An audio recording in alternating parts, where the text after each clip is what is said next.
Hi guys, we're going to jump into our Friday lesson about the middle colonies. So yesterday we covered New England, which is New Hampshire, Massachusetts, Rhode Island, and Connecticut. Today we're going to cover those middle colonies. So New York, New Jersey, Delaware, and Pennsylvania.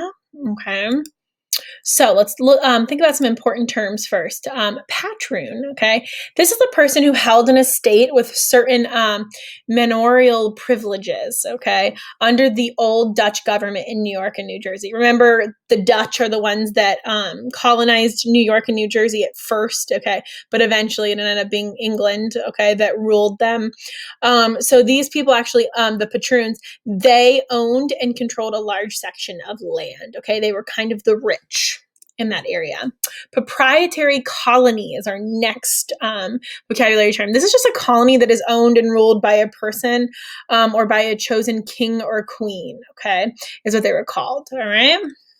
A royal colony, this is a colony that was ruled or administered by officials responsible and appointed by the monarch of Great Britain, okay? Quakers, not just the oats, okay, but that's where they got their name. Quakers are members of a society of friends. They belong to a Christian denomination that believed in direct revelation of God. Sorry, it's a type of Christianity. Next, we have pacifists. These are people that disagree with war and violence, okay, as a way to settle disputes. A cash crop. This is a crop that is grown for profit. We have talked a lot about tobacco in the southern colonies and how it was definitely a cash crop. It really helped the southern colonies survive and get going. Now let's talk about some individuals from those middle colonies.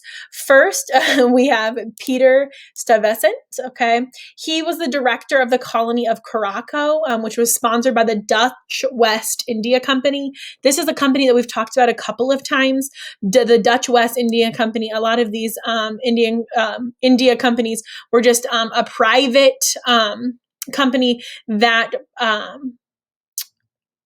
financially encouraged exploration. And so that's kind of what they were. So now they ruled over the colony kind of deal. In 1642. His leg was actually severely injured in a raid on a nearby Portuguese island of St. Martin. And so it had to be amputated. He wore a wooden leg after that, and he was known as Peg Leg Pete. You may have heard people refer to that, okay? His rule, okay, so his rule was vastly unpopular. He was not a popular guy because he was all about the rules. He was very strict. He put the interest of the Dutch West India Company before the people, okay, which was obviously not good. We have James II, the Duke of York. James was born in the year 1633, and he was made the Duke of York in the year 1644. And by 20 years later, 1664, King Charles II granted the Duke of York the entire territory of what was called New Amsterdam, okay? James II never saw his land in the New World, but New Netherland was renamed New York, and New Amsterdam was called New York City in that Duke's honor, okay? So he was the Duke of York. They ended up renaming it New York, and that's how New York got its name. The area that they called New Amsterdam, they renamed to New York City. Okay.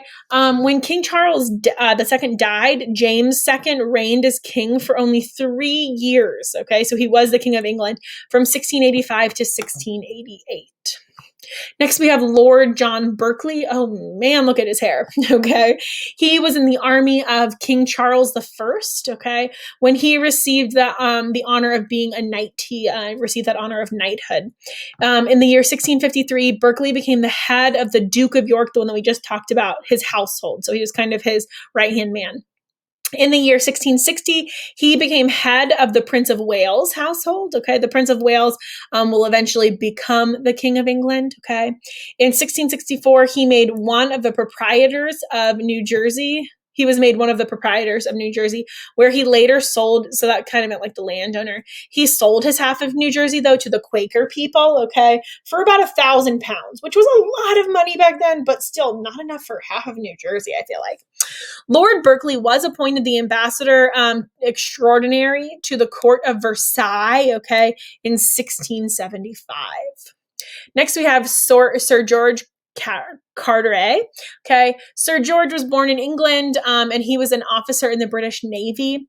He won many titles, including that of a knight. He was also a baronet with his loyalty to the crown. Okay. He was very good to the monarchs, and so they gave him a lot of recognition. In England, he became a powerful administrator and legislator. In the year 1663, though, King Charles II granted him and 7 others property rights to the area of Carolina in North America. I bet you can guess what that ended up being. Okay.